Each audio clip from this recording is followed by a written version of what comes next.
ناشکری انسان کو کفر تک لے جاتی ہے، اس میں کوئی شک نہیں ہے۔ دیکھیں، سب سے پہلے ناشکری کرنے والا ابلیس ہے۔ اللہ سبحانہ و تعالیٰ نے اس کو اتنا کچھ دیا، اتنا سٹیٹس دیا، لیکن انا میں آ کے، حسد میں آ کے اس نے ناشکری کی۔ کس کی ناشکری کی؟ اللہ سبحانہ و تعالیٰ کی ناشکری کی۔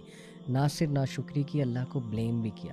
قرآن مجید میں اللہ تعالیٰ اس کا سینٹینس کوٹ کرتے ہیں۔ شیطان کہتا ہے کہ اے میرے رب، بے شک تو نے مجھے گمراہ کیا ہے، اس لیے اب میں ان سب کو جو ہے وہ گمراہ کروں گا۔ اللہ معاف کرے، اس نے بلیم ہی اللہ سبحانہ و تعالیٰ پہ ڈال دی، اور اس کی بنیادی وجہ ناشکری، کیونکہ حسد نے اسے تمام جو اس کے پاس نعمتیں تھی وہ دیکھنے سے وہ بالکل قاصر رہا، اور اس کی واحد جو نگاہ تھی وہ اس ایک چیز پہ تھی جو اس کو نہیں ملی، اور وہ کیا تھا؟ وہ سٹیٹس جو اللہ سبحانہ و تعالیٰ نے آدم علیہ السلام کو دیا۔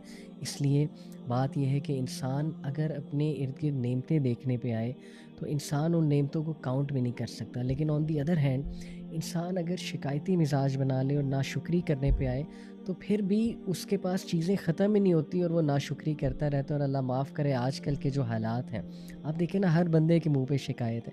بے شک مہنگائی بہت ہے، سب کو پتہ ہے مہنگائی بہت زیادہ ہے، لیکن کیا اتنی شکایتیں کر کے مہنگائی کم ہو جائے گی؟ بلکہ سمجھنے کی یہ ضرورت ہے کہ یہ شکایتیں بار بار کر کے انسان ناشکری کی طرف بھی جا سکتا ہے، اور انسان آج کے معاشرے میں کتنی زیادہ ناشکری پائی جاتی ہے، لوگ کتنا زیادہ کمپیریزن کرتے ہیں۔ اس لیے یہ ایک بہت نیگیٹو ٹریٹ ہے، اور یہ انسان کو یقین کریں اسی ڈگر پہ لے جاتا ہے جس ڈگر پہ اللہ معاف کرے ابلیس چلا گیا تھا، یعنی کفر تک کی ڈگر پہ اللہ معاف کرے ناشکری انسان کو لے جاتی ہے۔ اسی لیے اللہ سبحانہ و تعالیٰ نے دیکھیں اس کا ریوارڈ کتنا رکھا ہے، جو کہ اس کا اپوزٹ رویہ ہے، یعنی کہ شکر گزاری۔ اللہ سبحانہ و تعالیٰ نے حضرت لقمان علیہ السلام کی قرآن مجید میں تعریف کی، وَلَقَدْ آتَيْنَا لُقْمَانَ الْحِكْمَةَ أَنِ اشْكُرْ لِلَّهِ، کہ بے شک ہم نے لقمان کو حکمت عطا کی، اور وہ حکمت یہ تھی کہ أَنِ اشْكُرْ لِلَّهِ، کہ تو بے شک اللہ کا شکر ادا کر، اور جو کوئی بھی اللہ کا شکر ادا کرے گا وہ اپنے لیے ہی کرے گا۔ اس لیے آپ لوگوں کو چاہیے، اس کا بہت بڑا سلوشن ہے کہ رات سونے سے پہلے کم از کم 3 ایسی چیزیں مائنڈ میں لایا کریں جس کے حوالے سے آپ بہت شکر گزار ہیں۔ اور یقین کریں، آج کل جو حالات ہیں غازہ میں، آپ دیکھ لیں کیا ہو رہا ہے ہمارے بہن بھائیوں کے ساتھ۔ کھانا کھاتے ہوئے شکر ادا کیجئے کہ اللہ تعالیٰ آپ کو اتنا اچھا کھانا کھلا رہا ہے، وہاں پہ تو پانی تک نہیں ہے، سٹارویشن سے لوگ وہاں پہ مارے جا رہے ہیں۔ اللہ تعالیٰ ان کی مدد فرمائے۔ اس لیے مائنڈ فلنس کے ساتھ شکر گزاری کو پریکٹس کیجئے۔